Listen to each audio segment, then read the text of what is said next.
मनुष्य की सोच संसार का सबसे गहन या कहो सबसे कठिन भाव है। कब क्या होने के पश्चात ये मन क्या सोच बैठेगा, ये कहना असंभव है। और यही सोच कई बार हमारे मन में हीन की भावना ले आती है। हम सदा हमसे ऊपर की श्रेणी के व्यक्तियों को देखते हैं, उनके जीवन का विश्लेषण करते हैं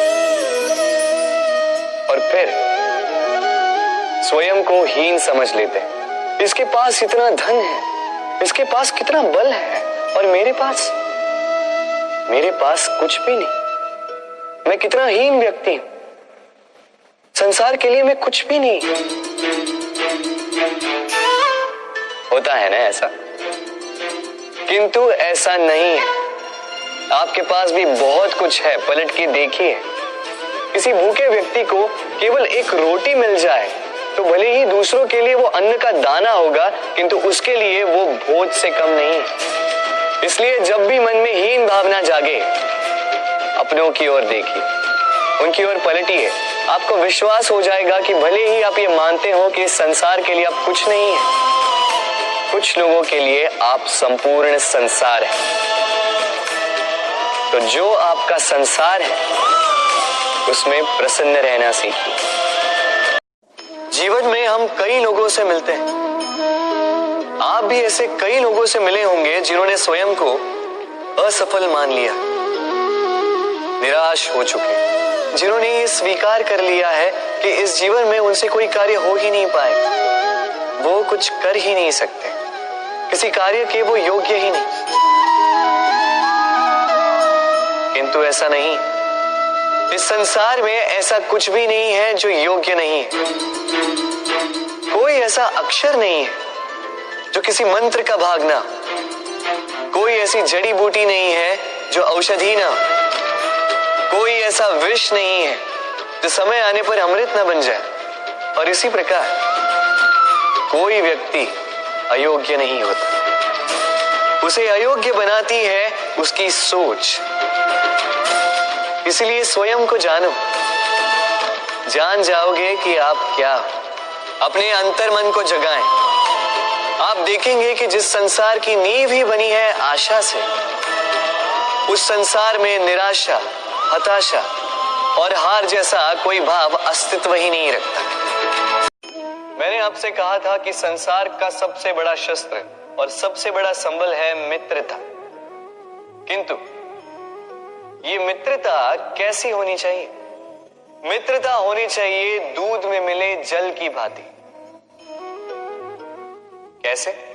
दूध में जब जल को मिलाया जाता है तब वो जल स्वयं दूध बन जाता है।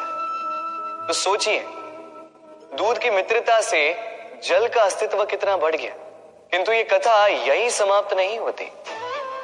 जब दूध को गर्म किया जाता है तब जल अपनी मित्रता निभाता है।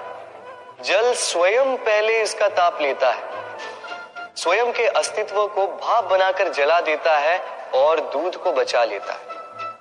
फिर उसके पश्चात अपने मित्र के जाने से दूध में उबाल आता है, वो पात्र से निकलकर बहने लगता है और वो शांत केवल तभी होता है जब उसमें थोड़ा जल मिला दिया जाता है। अर्थात मित्रता वो जो मित्र के अस्तित्व का विस्तार कर दे, मित्रता वो जो मित्र के लिए स्वयं के अस्तित्व को जला दे, मित्रता वो जिसमें सुख और दुख दोनों मित्र से जुड़ा हो। तो ऐसे मित्र बनाओ जिसके समक्ष कुबेर का कोष भी फीका पड़ जाए। भूल और मनुष्य, इन दोनों का संबंध कुछ वैसा है जैसा पंख और चिड़िया का, जैसा धारा और नदिया का। यदि भूल मनुष्य के स्वभाव का इतना महत्वपूर्ण अंग है तो आप सोचिए, इस पर लज्जा क्यों? इस पर लज्जा करना ठीक है ही नहीं। वैसे देखा जाए तो भूल हमें स्वयं को और श्रेष्ठ बनाने का अवसर देती है, पहले से अच्छा प्रदर्शन करने की प्रेरणा देती है। अब कदाचित आप में से कुछ इस बात से सहमत नहीं हो, क्योंकि बहुतों की दृष्टि में भूल दोष को जन्म देती, दोष अपराध को, और अपराध के लिए क्षमा नहीं दंड मिलना चाहिए। किंतु क्या आपने कभी सोचा है कि ऐसा क्यों होता है? क्या कारण है इसका? इसका कारण है भूल स्वीकार करने से बचना। यदि आप कोई भूल करोगे और उसे स्वीकारोगे नहीं, तो वो भूल दोष में बदल जाएगी और वो दोष अपराध। तो साहस रखिए। अपनी भूल को स्वीकार करना अपनी भूल को सुधारने की दिशा में सबसे पहला कदम होता है। और स्मरण रखिएगा, यदि कुछ अपराध है तो वो है समय पे अपनी भूल ना स्वीकार। से धरती जलती है, किंतु फिर भी वो अपना उपजाऊपन नहीं खोती। क्यों? काली ठंडी रातों में ठिठुरते हुए भी केवल एक दीपक को देख के व्यक्ति जीवित रहता है। क्यों? हर और बुराई देखकर भी मनुष्य जाति अब तक अस्तित्व में क्यों? इस क्यों का उत्तर है विश्वास। धरती को विश्वास है कि प्रचंड गर्मी के पश्चात वर्षा आए, इसलिए वो अपना उपजाऊपन नहीं खोती।